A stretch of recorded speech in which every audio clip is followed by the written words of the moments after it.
don't you run the danger of segregating? Because if we're looking at an educated population, how many really, are the people who constitute that compared to the number of people who are not educated and who oftentimes form fodder for this political engagement? Okay, let me clarify. It's not actually the issue of segregating people educated to be, no. What I'm saying is that we have people who are educated to some particular level, not really maybe BSc level or maybe master's level, that are very comported in their communities. People that people could listen to, and they're youths. Do you understand what I'm saying? They're people that are comported, people that could be able to handle leadership position. The problem is that there's a lot of toggery, both at the levels down. So people that are actually taken in positions of authority are people that are signified to have control of instrument of destruction in our society. So what we want to do is to ensure that the right-minded Nigerians, irrespective of their level of education, is that okay? The most important thing is that you can articulate clearly your agenda for your people, for Nigeria. That's what we are considering. So the question will be, who is a young professional for you and your group? For our organization, we have our definition for young professionals are people that are working, in the societies. They are working in various aspects of Nigerian societies, either media, either the government, either private sector, or whatever they're working. And we are looking at graduates, because our own portion is graduates. We are, from our meetings that we've held, we've been able to discover that some particular portion of population who are not having access to education have been saying, oh, we want to be part of what is happening in the system. So now we have a new vision. As you grow in the vision you have, you expand. So we have a new vision of trying to incorporate people that are not up to our level educationally, because they also have a voice. In fact, for your own information, they constitute a large number of people in the country. So we have to bring them along in our journey. In getting people, right-minded youths to participate in leadership, there are those who are afraid that today's youth are not ready to engage in the leadership positions. That they are not ready, they're not prepared, and those of them who've had the opportunity of stepping in, they have gone there to mess up the platform, so to speak. So how do you intend to achieve that? I think it's a negative assumption. I think the assumption is completely negative. I think the problem is that we don't have opportunities. And just as I've told you before, please, the youths that find themselves there, look at how they got into that position. Look at the people. It's all about godfatherism. It's not about merit. I want you to understand. We want to make sure the youths that should get to those positions are people that merit the positions.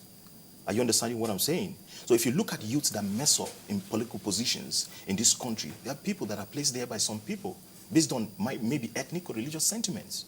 Are you understanding what I'm saying? But what we want is a framework where people that are credible, people that have the capacity by merit, should be the people who are in government. So that's the strategy. What's the thinking from your group about dealing with thuggery? So? Dealing with thuggery among young people, especially for political purposes. What's the thinking of your group on how to deal with this? It's enlightenment. Did you discuss this? Yes, it's enlightenment. I hope maybe I should expand our activities. We have regional heads. We have the head of Northern region, the Southern region, the Eastern region, Western region, and under them they have also directors of each of the states. Is that okay? So we have enlightenment programs that we do to the grassroots level. Do you understand what I'm saying? And what the organization also want to embark on is economic empowerment programs. Because one of the greatest problems of thuggery is because of joblessness, is because of unemployment. Is that okay? Do you understand what I'm saying? So what we want to do as an organization is also to run empowerment programs so that as we talk to them, we can engage them, by providing services. Empowerment program? Yeah. A host of people might not agree with you, Sarah Chamberlain, in the sense that if you also look at what obtains in the universities and the higher institutions of learning, how many students actually participate in student politics? And what sort of students participate in student politics? Because there are very few people who are refined or practice that even, normally without some element of thuggery. Do you agree with me? Yes, I agree with you. And how would you explain that? No, because I would love love to answer that question in this light. Politics has been bastardized.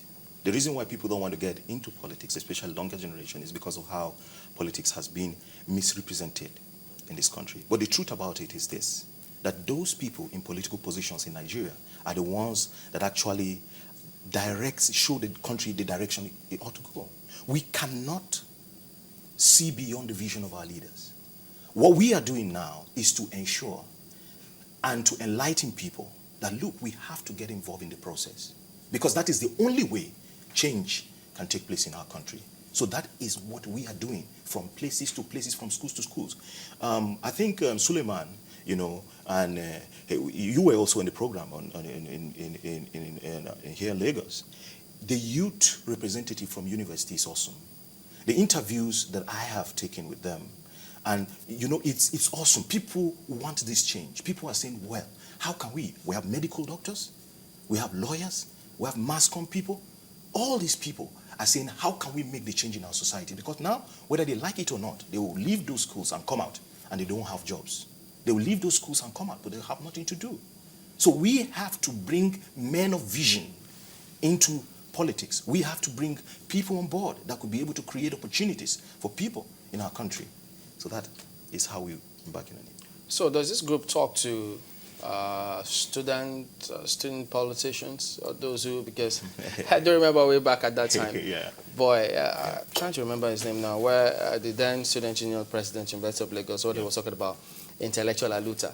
We know the challenge he faced from those who wanted the status quo and the conventional way of politics to go on, but he did thrive. He did provide some sort of leadership. So do we see, are you also thinking about getting to those different schools in the country, very well, talking to them about the importance and the need to do it right at that stage, because who knows, those people may find themselves in leadership positions in the country tomorrow. Exactly, you're right, we're doing that. For your information, the Minister of Information, Labram Marco, was a student leader in his time. You understand what I'm saying? He was a student leader in his time. There are various people in political positions today that are student leaders, so we understand that at that particular level, we need to make sure that the enlightenment goes on in that particular level, because that is the place for training, Okay. Well, what about now? Do we have youth groups that form what I could describe as shadow policy makers, to the extent that they look at government policy and think, wait a minute, I think if we suggest they go about it in a certain manner, they might get their results, rather than just keep preparing. But you have to get to that stage wherein you look at policies and think, look, we think this alternative policy will work better than this one that you have. I think you need to join us, because I think you need to join us, because the truth about it is that is part of our vision. Part of our vision is to analyze public policies, government policies. Then we look at we perform an analysis on it. The threats, the advantages, the disadvantage of them. We look at them. Then we air our views concerning policies. If this policy is going to go well with the generality of Nigerians, we will applaud it. But if not, we want a common ground, to establish a common ground, that our voice will be heard when policies, we believe, is not helping this country. How do you deal with the issue of buying of votes? What's the guarantee that the youth will not sell their vote, or will not sell themselves just to earn a living? We are not, our journey just began. Rome was not built in a day. But we are extremely optimistic because of what we are seeing in our rallies around the country. Youths are tired. Their futures are being mortgaged. They know right now that the money they collect is what they will use for that moment, but their future is mortgaged.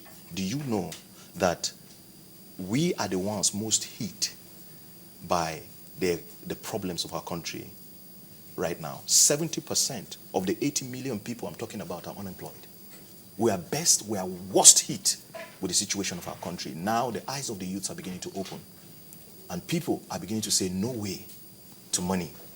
It is time for us to take our destinies into our hands, and that is the reason, and that is what is giving us the motivation. It's giving us the motivation to marshal out support from every place that we could be able to marshal our support, so that we could have legitimate support. Yes, definitely. We are not going to destroy the essence of what we are standing for. Definitely. All right. We know it's not going to be easy, but we'll talk about that when we return. All right. Join us again. All right.